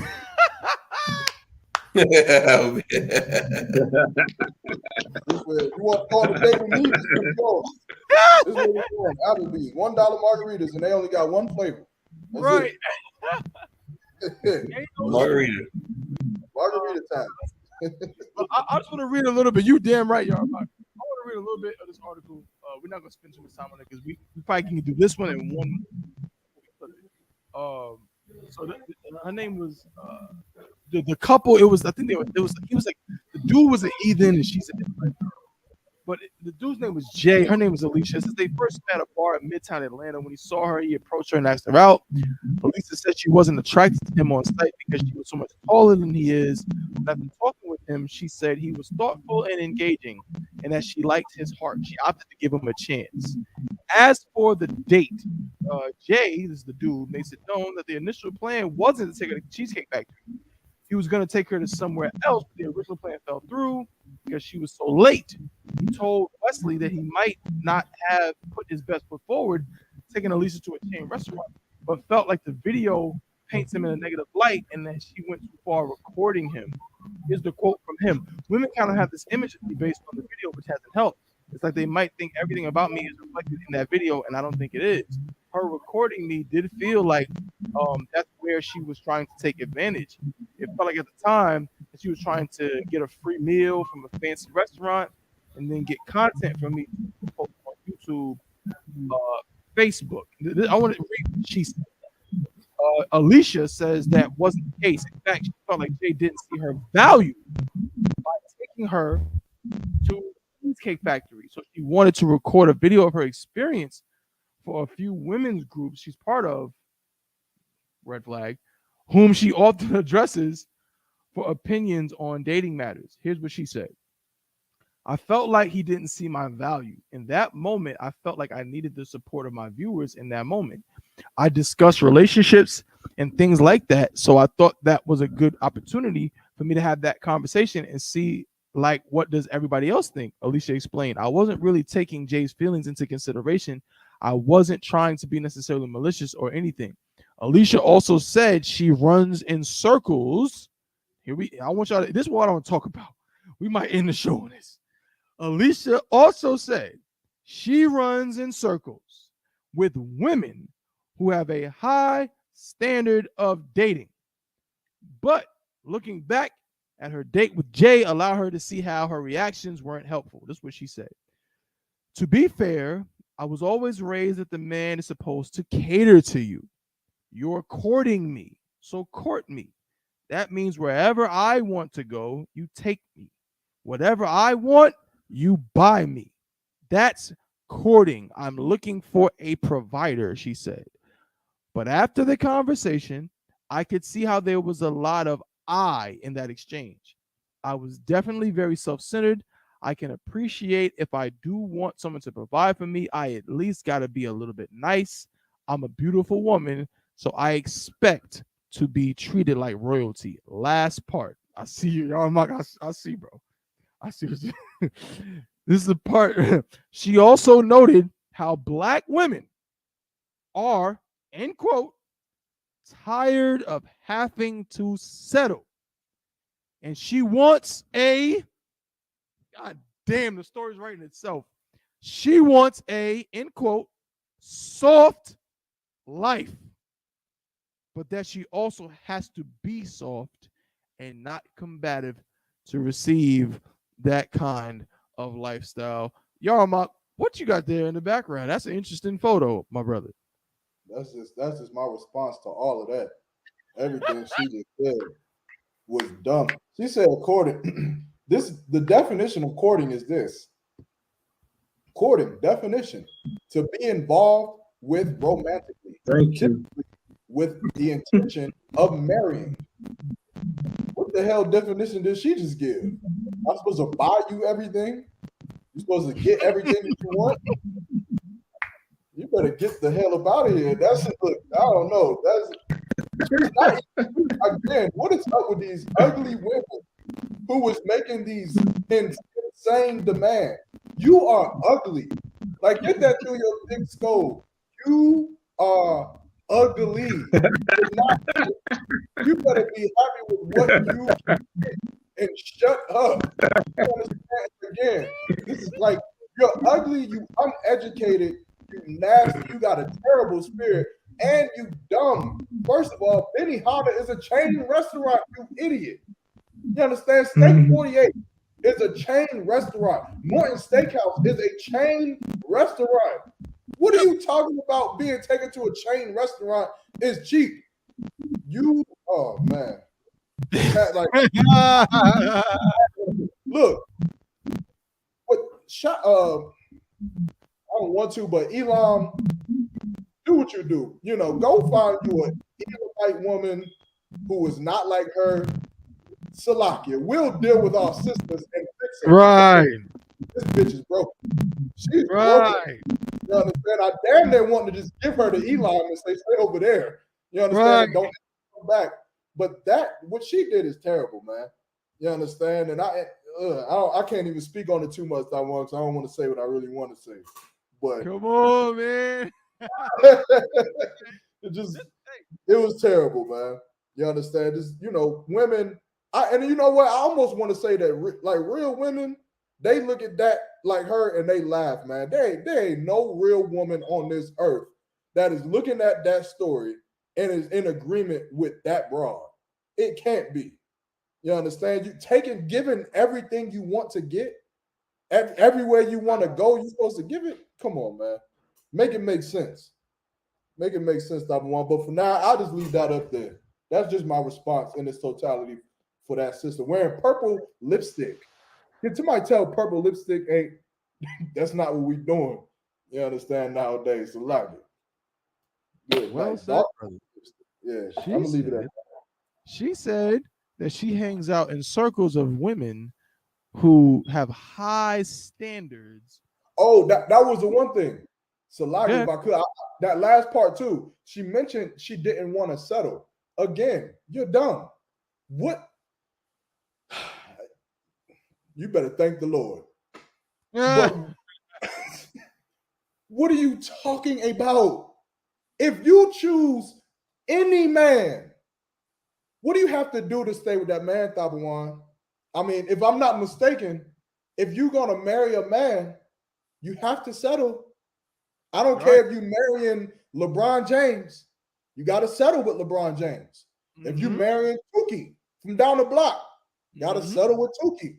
It's called settling down because no matter what you choose or who you choose, you have to settle. But women and damn internet, some of you broads need to be locked up in a castle like King David locked up his wife with no phone, with no internet, no social media. You don't need to learn no words like toxic. You don't need to learn that word because you don't know what it means. You're dumb.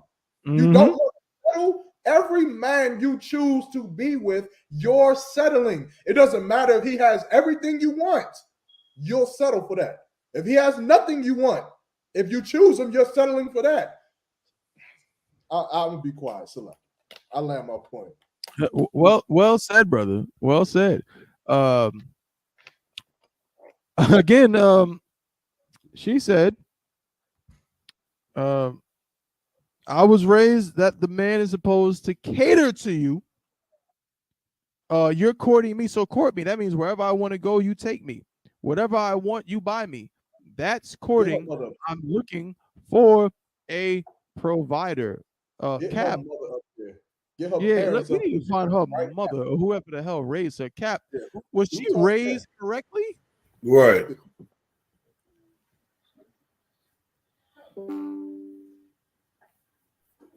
Good, Cap.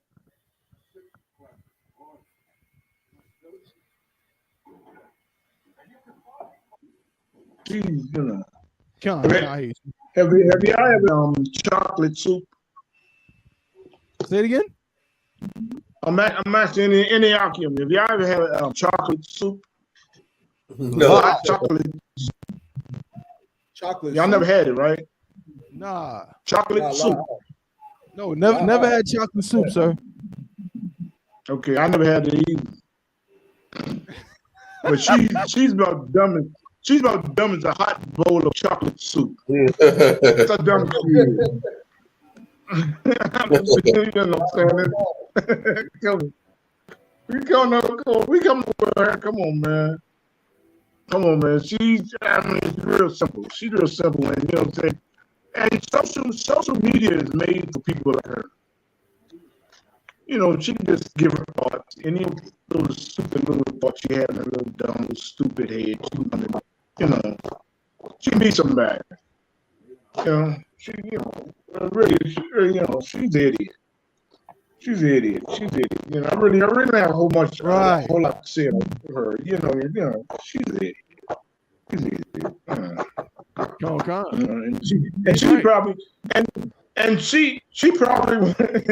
She probably wants to go to the restaurant and get some chocolate soup. Right. Even though it doesn't exist. Right. She feels like to get some. She's that smart. So sorry, I yield, man. Real talk. Last thing, Kawal. This is what I thought. Please, brother, help us understand this. Have you ever heard this before? She said it says she noted how black women are tired of having to settle, and she wants a, end quote, soft life. But that she also has to be soft and not combative to receive that kind of lifestyle. What about that first part? What do you make of that? She wants a soft life, and black women are tired of having to settle. The soft life thing, I'm interested to know what she meant by that. Meaning, I'm guessing she don't want a hard life of struggle. Is that what she mean when she says soft life? A life where the white picket fence, husband pays all the bills, and all she has to do is sit home and do nothing? I'm guessing that's the soft life she's saying, but that's not realistic. I don't know what the hell she's been listening to, who she been listening to, but this sister's obviously delusional. I'm losing brain cells even listening to this crap. Y.A.H.ANNA said it perfectly. Because if I get it right in my damn mouth, we're going to get flagged. I tell you, man, it's women like that, man, that just really disgust me. And on top of that is the fact that she thinks that going around and courting different men, because mind you, if we're dating, that's not guaranteed we're going to be together forever. Like, we're just going on a date, right? So I have to spend all my money on you. You could do this 10 times over in 1 week, and you're going to get all these gifts from men and 5-star restaurants. Like, who the hell are you?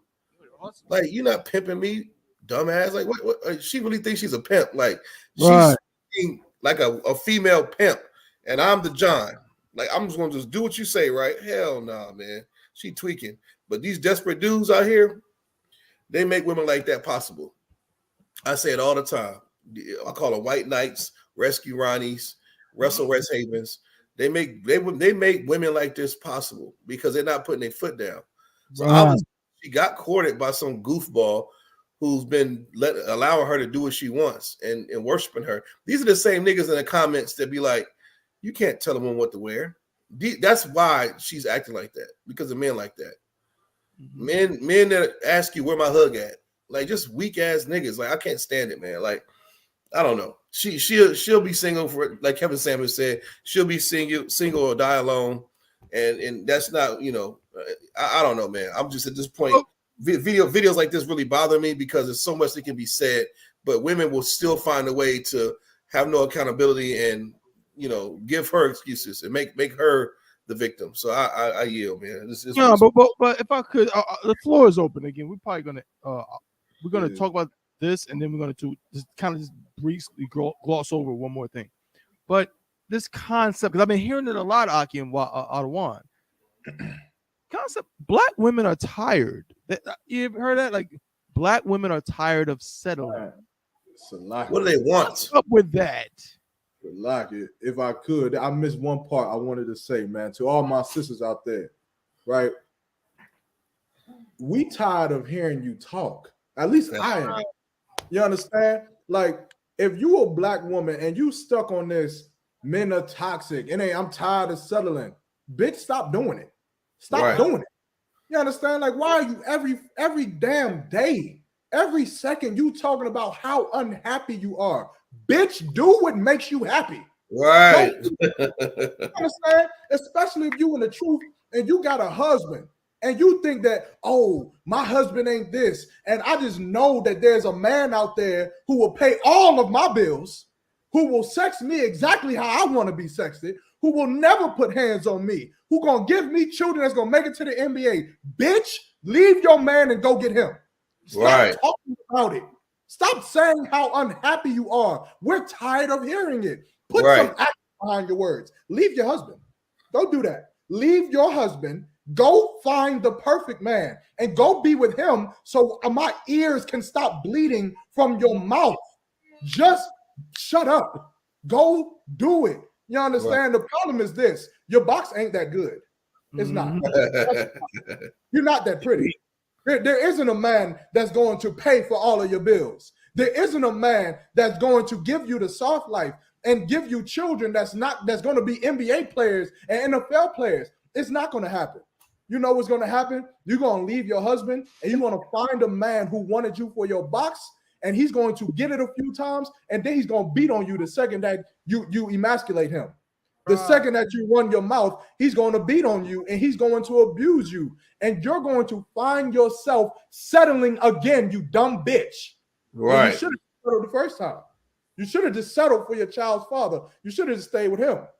But of course, we have to learn. It's like Black people have to learn lessons over and over and over and over and over again. Now you got 5 baby fathers. Now you got 5. And the second one wasn't good. The third one wasn't good enough. The fourth one wasn't good enough. And then now here you are settling for the 5th one. Guess what? Can anyone guess the 5th one won't be good enough either? Right. Nothing good enough. Why? Because you want everything you ask for to be paid for. Everything you want to get it. And you want to get it on time. You want it to be fine and divine. When you sitting up here like this broad, ugly as all hell, I don't get it, one. It does not make sense. Kind of crazy. You understand? But listen, this is for all the women out there who are so unhappy. You hate your husband. You hate him because he goes to camp. And you just know that there is some man out there who was better. And guess what? Guess what, sister? Because I know when I said settle, I know that she will combat that and say, no, I mean settling for less. Guess what? There is some man out there who was a good Christian. He a good Christian. He don't have multiple wives. He don't got that. He in the church every day. He sing for the choir. He dresses up in suits and bow ties, and maybe he's a Muslim. He eat them navy bean pies, and he love God and only have one wife. You understand? Lee, if you are so unhappy and you can't shut the F up about it, leave your man and go find him. Go be with him and shut the hell up. If you're not going to do it, then maybe you should make your life better. Right. Maybe you should do something to make your life a little softer. Maybe go to school. There are women out here who get paid hundreds of thousands of dollars to do nothing because they have degrees. Maybe you should do that. Instead, you go to some she probably got that damn lipstick from some dude selling out of the back of a minivan. Instead, you go spend your money on some ugly lipstick, on some terrible hair. Them braids look disgusting. Everything about this woman is nasty. It's disgusting. I don't care if she was throwing it, Kowal. You couldn't pay me to touch that thing. Right. Instead of putting effort into doing something to better your career, to better your life, so that you can have a softer life, not because you got pink lipstick on, but because you're actually smart, because you actually have a Tawab job, and you're actually a good person who deserves a softer life. Instead of doing that, you spend money on makeup and you're talking about settling. Again, shut up and go do it. Go do it, man. Go find them. Hey, look, I applaud them brothers out there, wherever they at, Tabawan, but apparently it ain't many of them. It ain't many. So let me know when you find them. I don't know. Maybe they the what you call them, Tabawan? The passport bros. Maybe the passport bros are the righteous men on the earth who make women have soft. Who the hell cares, man? Right. Go do it, man. Leave your husband. Be happy. But for them sisters who will never leave their husband, who will never be as wicked, as treacherous as a bitch like that, Most High in Christ for you, sisters. I had to give you a hand. I got to give you sisters a hand who will never leave their husband. That's right. I tell you what, I don't care how many wives I got. All of them settle for me. They settle. Because Lord knows there are better men. There are better men out there than me who don't have multiple wives. They also occasionally, smoke weed and sell drugs. And they also homosexual. Right. But nonetheless, shout out to you, sisters. I yield. That's what I have. The water, y'all, because I didn't have energy today, man. The water, brother. The water, brother. Also in Christ. My man. Yeah, that's crazy. That's an ugly broad. For real. No, that's an ugly broad, bro. You know what I'm saying? Me usually I try to defend her. She's ugly as hell. Like, and talking about the things that she's talking about, man. Like, you know what I mean? Like, it's really, really disgusting what's going on in this world. The water, you know what I'm saying, for Officer Yarmak and Captain Yagawab, Officer Kowal, the water for y'all keeping it real with the brothers and sisters out there who just don't get it and all the nonsense. As Officer Yarmak said, man, like we just tired of just talking about it, bro. Just do what you want, and you niggas too. If I could, you nasty niggas too. Sisters, you niggas too talking about you passport bros, nigga. Then go get you a bra from Egypt. I don't give a damn. Just go. Go do it. Go get you a bra from Egypt, and when she puts you on child support, just like Cornisha down the block, then come back and tell me something. But in the meantime, just fucking do it, bro. Like nobody wants to. Like this generation, y'all talk too much, bro. Y'all talk way too much. Just do it. Like Nike said, just do it. No one cares. Do what you got to do. Because guess what? Myself, Captain Yagawap, Officer Kowal, and Officer Yarmak, guess what? We got 2 and 3 wives up in this mug, and ain't no problems. You know what I'm saying? None.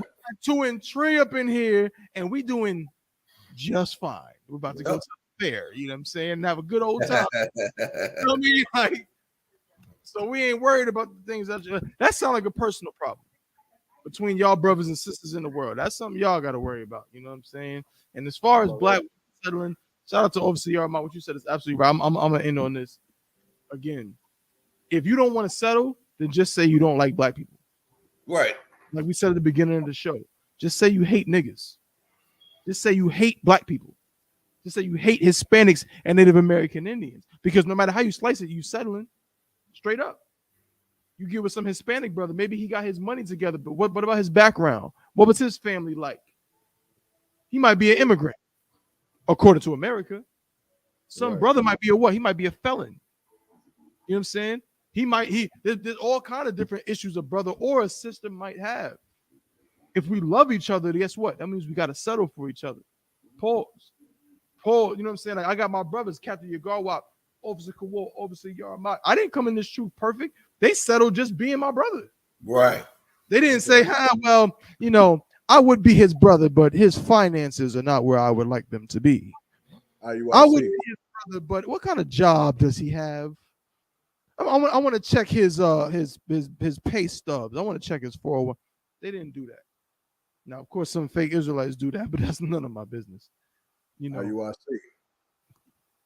I guess it's Officer. Hey, F.I.U.I.C. man. The hell with them. I'm gonna bro. Good thing. Tell you.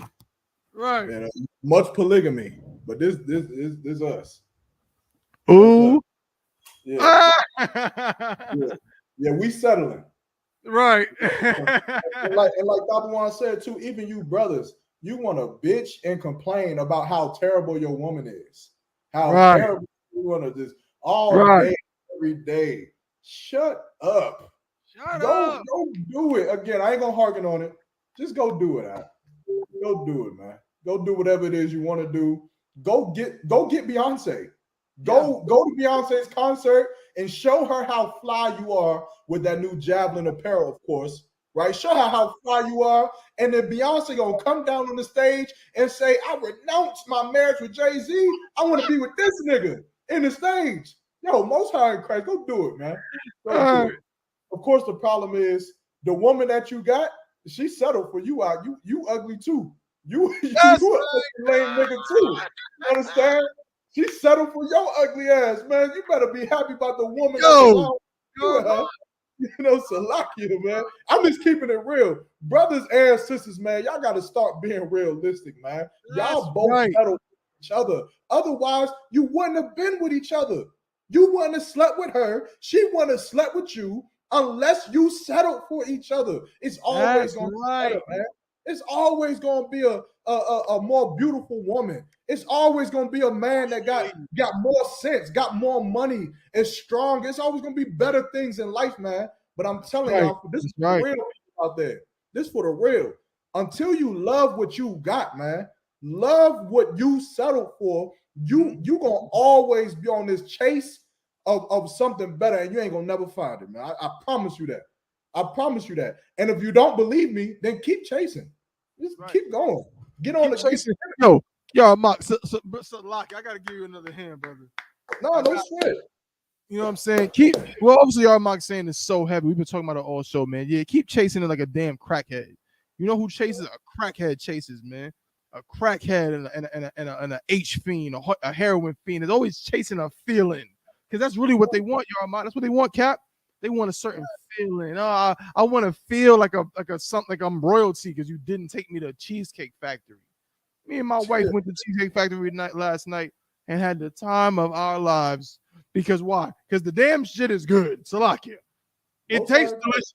How about we talk about what's actually happening?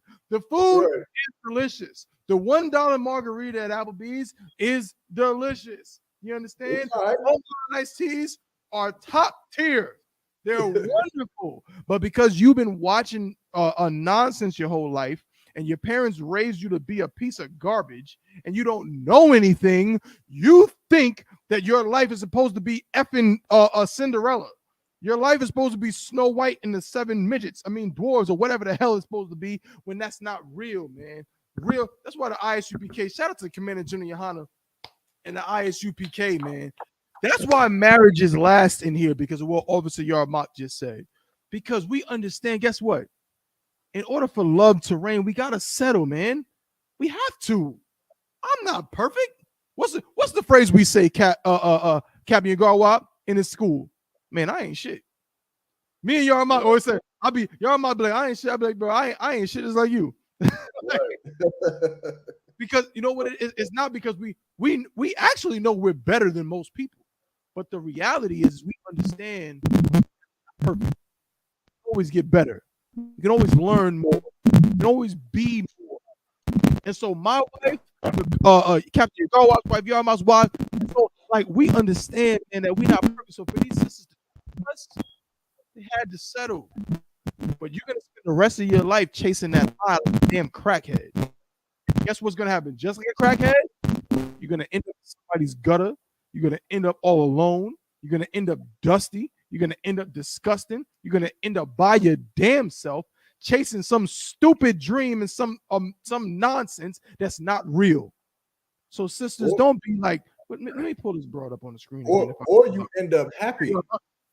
Or you end up happy. You get the perfect marriage. You got the perfect man, and everything you did was correct. Just shut up, please. Yeah. Whatever it is, just be quiet. Be happy with your new man. Yeah, and shut up.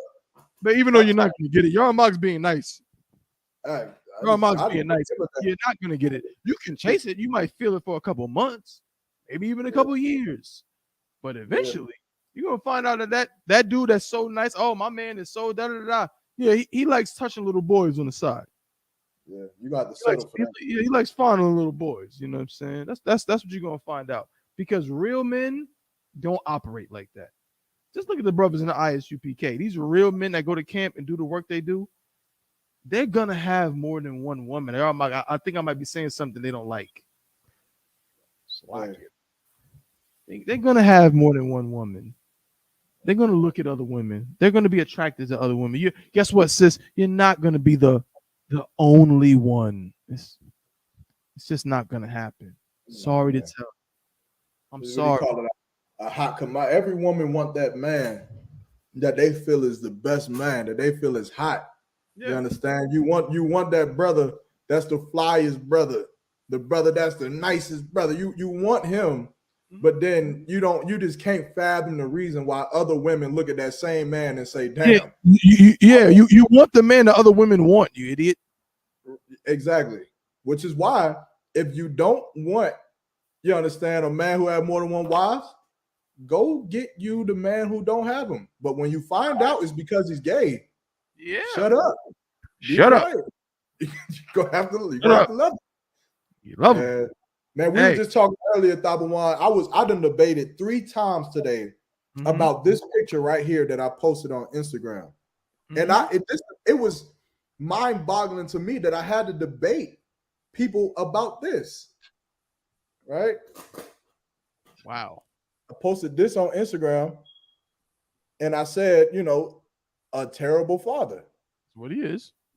And people are, and I know I'm not trying to harken on this topic, but it was kind of on topic in a sense, but people are arguing the fact that that there's nothing wrong with a man showing his love for his daughter by putting on a tutu, right? In which I'm responding to these people and I'm like, it's absolutely wrong, because that child is a child, right? But eventually the child will get older and she's going to reminisce in those memories, and she's going to remember how her father was in a tutu, which was specifically made for women, right? And in one of the conversations, I had to bring up the scripture in Deuteronomy 22, and I think verse 5, if I'm not mistaken, where it says that a woman should not wear anything that pertains to a man, neither shall a man wear that which pertains to a woman. If you look up the definition of a tutu, it literally concisely states that it is a garment made for women. Wow. That. And so that putting that on is a sin. And they're trying to flip these arguments every which way, and they're saying, well, a man is who determined that garment was made for women. And my response is, oh, you are dumb. The man is the one who created it. If I create something and I say this is for dogs, I'm the creator of it. I said it's for dogs. You can't take my creation and then say, nah, women can wear it. It don't work that way. You understand? But you gonna end up being with a man who thinks wearing a tutu is correct, instead of having a father who believes that showing her daughter what a man is. That's right. That's what you're gonna deal with. So I yield. I land my plane. Well said, man. Hey, we have reached and we over the time, man. We over the time, man. Another great episode of the Chainbreakers podcast. Does anybody want to bring anything out before we clip it today? Cap, I mean, I did just want to say, man. Go ahead, Cap. You got it. Okay, yeah, just pay your tithes, and understand what's going on. You know, understand what's going on in the world. You know what I'm saying? Commander Junior Hunter, he was jumping on different podcasts, and he was just saying he bringing us the heavy stuff that's going on right now. When we seeing the end, you know, of this kingdom. We seeing World War III. We seeing all these prophecies being fulfilled. You know. And what's so heavy is what we brought out today in this show. And we brought out our people being oppressed, you know, black people being oppressed, get people, women acting crazy as hell, you know, stuff like that. All these things going on. And what? You get Israel going in, they in the middle of starting World War III. You got all these things going on, you know what I'm saying? So black man and Hispanic man, they are God's people. And that's how for us, what Commander Junior say, repent. You better go somewhere and repent. Right. You know, because what's happening right now, we see in the beginning of the end. You know, right. Like real and things happening right now. Hey, ain't no back down, you know what I'm saying? When this simple chick on there, we just went over this simple chick, that little simple goofy broad. But all that foolishness, hey, and we seeing they over there in Israel, you know, Bible prophecy being fulfilled. You know, so that's black right. man, Hispanic man, they been the man and woman and child. Hey, you gotta wake up and come together. You know what I'm saying? And be obedient to the Most High, so you can be on the chariots. You know, and with that, I yield. Right, Yarmont. Yeah, Passover, man. Yagadar said it. 55th, the double nick. If I could, just a little enlightenment. More information will come out, but I know a lot of brothers been hitting me up, a lot of sisters as well with the hotel. The hotel this year is gonna be different. The commanding general YAHANNA paid and bought out the whole hotel this year. There will be no other residents in the hotel during the time of the Passover, which is Tawab. It's a beautiful thing. But with that being said, the way you book your rooms is going to be different because you're not going to go to the hotel website and book anything because you can't. Just like some devil can't go to the website and book anything because it's going to show that it's unavailable because Commander General already paid for it. So to book your rooms, you're essentially paying Commanding General YAHANNA back the money he already put up front for your rooms. So it is important. Akim, Commanding General YAHANNA did this for a reason. He did it to amplify the spirit of the Passover. And the spirit of the Passover is for us to be together, not for us to be in a hotel down the street, to be in an Airbnb down the way, to be here, to be there. This Passover, if we need to be in the same place, the same hotel, taking over the lobby, having the dice game, having the spades going, having the ciphers going, having everything we want, man. The children gonna be safe. There's no other people in the hotel, and we're gonna be together, man. So make sure you call that number that's on the promotional videos up there. Book your rooms. The way that it's set up is beautiful. If you need 3 rooms right beside each other, you ain't got to deal with no white woman on the phone.